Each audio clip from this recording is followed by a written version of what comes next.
بسم اللہ الرحمن الرحیم وَلَنَبْلُوَنَّكُمْ بِشَيْءٍ مِّنَ الْخَوْفِ وَالْجُوعِ وَنَقْصٍ مِّنَ الْأَمْوَالِ وَالْأَنفُسِ وَالثَّمَرَاتِ وَبَشِّرِ الصَّابِرِينَ الَّذِينَ إِذَا أَصَابَتْهُم مُّصِيبَةٌ قَالُوا إِنَّا لِلَّهِ وَإِنَّا إِلَيْهِ راجعون۔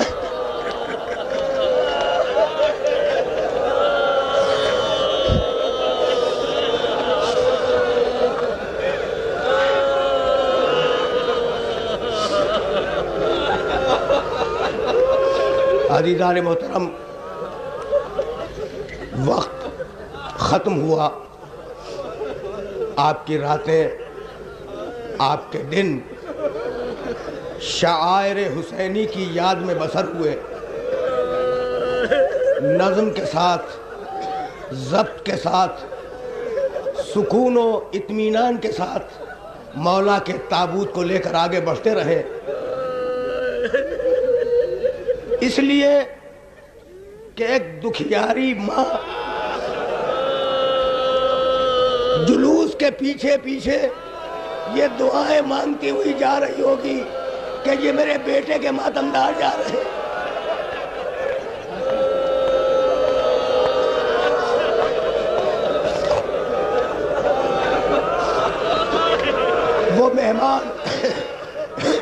وہ مہمان جو محرم کے چاند کے ساتھ ہمارے گھروں میں آیا تھا، آج وہ مہمان ہم سے رخصت ہو رہا ہے۔ آج ہمارے عزا خانے ویران ہو جائیں گے، آج ہمارے عاشور خانے اندھیرے ہو جائیں گے۔ فقط دو چار جملوں کی زحمت دینا چاہ رہا ہوں۔ ایک مرتبہ علی ابن مسردہ نے ابن شبیب سے کہا، ابن شبیب ان کنت باکیا علی شیء فابکی علی جدی الغریب۔ ابن شبیب اگر کسی بات پہ تجھے رونا آ جائے تو پہلے میرے مظلوم دادا پہ گرنا۔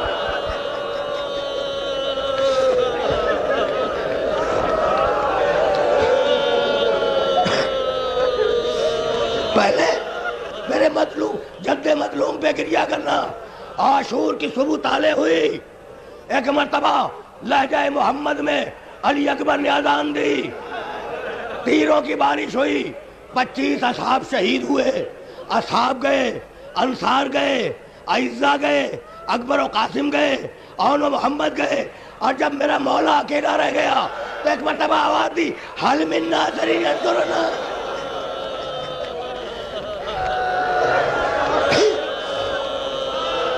حل من ناصر ینصرنا، ہے کوئی میری مدد کرنے والا؟ ہے کوئی میرے استغاثے پہ لبیک کہنے والا؟ اجرکم اللہ، اجرکم اللہ۔ میرا مولا خیمے میں واپس آیا، کہا میری ماں کی قریب فضہ ذرا میرے پاس تو آنا۔ فضہ قریب آئی، کہا جا پرانے صندوق کو کھول، ایک پرانا کرتا رکھا ہوا ہے اسے نکال کے لا۔ لیکن فضہ خبردار زینب نہ دیکھنے پائے،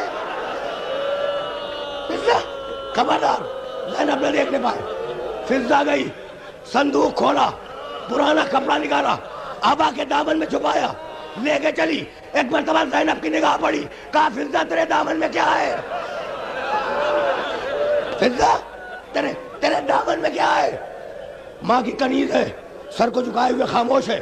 علی کی بیٹی کو جلال آ گیا، کہا فضہ تجھے میری ماں کے حق کی قسم، میری ماں کے حق کی قسم بتلا دے کہ تیرے دامن میں کیا ہے۔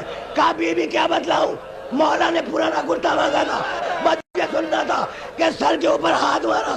کہا کرتا نہیں مانگا، میرے بھیا نے کفن مانگا ہے۔ اجرکم اللہ، کرتا نہیں مانگا، میرے بھائی نے کفن مانگا ہے۔ لا فضہ وہ کرتا مجھے دے دے، اپنے ہاتھوں سے اپنے بھائی کو پہناؤں گی۔ آئیں اور یہ کہتی ہوئی آئیں کہ بھیا اماں یہ کرتا سیتی جاتی تھی اور روتی جاتی تھی اور یہ کہتی جاتی تھی، زینب میں نہ رہوں گی، جب بھائی رخصت آخر کے وقت آئے تو اپنے ہاتھوں سے پہنا دینا، اور جب مدینے واپس آنا تو کرتے کو لا کے میری خبر کرے۔ اجرکم اللہ، اجرکم اللہ۔ حسین نے لباس پہنا، لباس پہنا، خیمے سے باہر نکلنا چاہ رہے تھے کہ بیویوں نے گھیرا۔ ایک مرتبہ آواز دی، یا زینب، یا ام کلثوم، یا رقیہ، یا سکینہ، علیکن منی السلام۔ پھر آواز دی، ان بیویوں کو سلام جن کے شوہر میری نصرت میں مارے گئے۔ خیمے کے دروازے پہ پہنچے، فاطمہ زہرا کی بوڑھی کنیز پردہ اٹھائے کھڑی تھی۔ کہا ماں کی کنیز فضا، تجھے بھی آخری سلام ہو۔ باہر نکلے، فنظر یمینا و شمالا، حسین نے داہنے دیکھا، حسین نے بائیں دیکھا۔ آواز دی، ایکم یقدم جوادی، ہے کوئی میری سواری کے جانور کا لانے والا؟ ہے کوئی میری سواری کے جانور کا لانے والا؟ خیمے کا پردہ اٹھا، زینب آستینوں کو چڑھاتی ہوئی باہر آئی کہ بھیا جب تک بہن زندہ ہے تو اکیلا سوار نہیں ہوگا۔ دو جملے، دو جملے، بھیا جب تک زینب زندہ ہے تو اکیلا سوار نہیں ہوگا۔ شانہ تھاما حسین کا، ذوالجناح پہ سوار کرایا، شہزادی خیمے میں گئی۔ حسین ابن علی نے گھوڑے کو ایڑ لگائی، گھوڑا نہیں چلا۔ حسین ذوالجناح پہ بیٹھے ہوئے، ذوالجناح نے چلنے سے انکار کیا۔ حسین نے گھوڑے کی گردن میں باہر ڈال دی، کہا ذوالجناح، اکبر ساتھ چھوڑ گیا، عباس ساتھ چھوڑ گیا، قاسم گیا اور محمد گئے، ذوالجناح اب آخری وقت میں تو بھی میرا ساتھ چھوڑنا چاہتا ہے۔ ذوالجناح گردن داڑے کھڑا ہے کہ ایک مرتبہ پیچھے سے آواز آئی، ذوالجناح میرے بابا کو مقتل میں نہ لے جا ذوالجناح۔ اب جو حسین نے دیکھا، چھوٹی بچی سکینہ گھوڑے کی ٹانگوں سے لپٹی ہوئی ہے، روتی جاتی ہے اور کہتی جاتی ہے، ذوالجناح میرے بابا کو مقتل میں لے جا ذوالجناح۔ گھوڑے سے نیچے آئے، بچی کو گود میں لیا، دیر تک باتیں کرتے رہے اور یہ کہہ کے چلے، دائنی سکینہ لالی آتی کے بلما، سکینہ مجھے چھوڑو سکینہ، شاید میں تمہارے لیے پانی لے کے آؤں۔ یہ سننا تھا کہ بچی نے حسین کے دونوں شانے مضبوطی سے تھام لیے۔ کہا بابا چچا عباس بھی یہی کہہ کے گئے تھے۔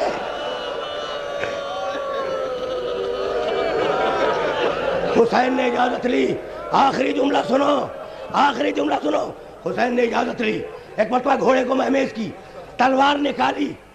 راوی کہتا ہے کہ حسین ابن علی کا چہرہ 14ویں رات کے چاند کی طرح چمک رہا تھا، اور جب حملہ کیا ہے تو اس شان کے ساتھ حملہ کیا کہ جیسے بھوکا شیر بھیڑوں کے گلے پہ حملہ کرے۔ آستین الٹی، پیچھے ہٹے، گھوڑے کو مہمیز کی، تلوار نکالی اور اب یہ کہہ کے حملہ کیا کہ اب بھوکے کی جنگ دیکھو۔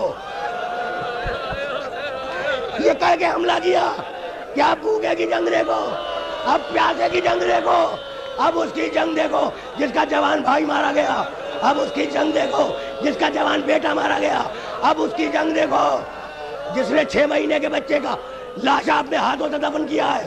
گھوڑے کو بھگاتے ہوئے، بس 2 جملے سنو، گھوڑے کو بھگاتے ہوئے فرات کے کنارے پہنچے، عباس کے لاشے پہ نگاہ جما دی، کہا عباس اٹھ کے ذرا بوڑھے بھائی کی جنگ بھی تو دیکھو۔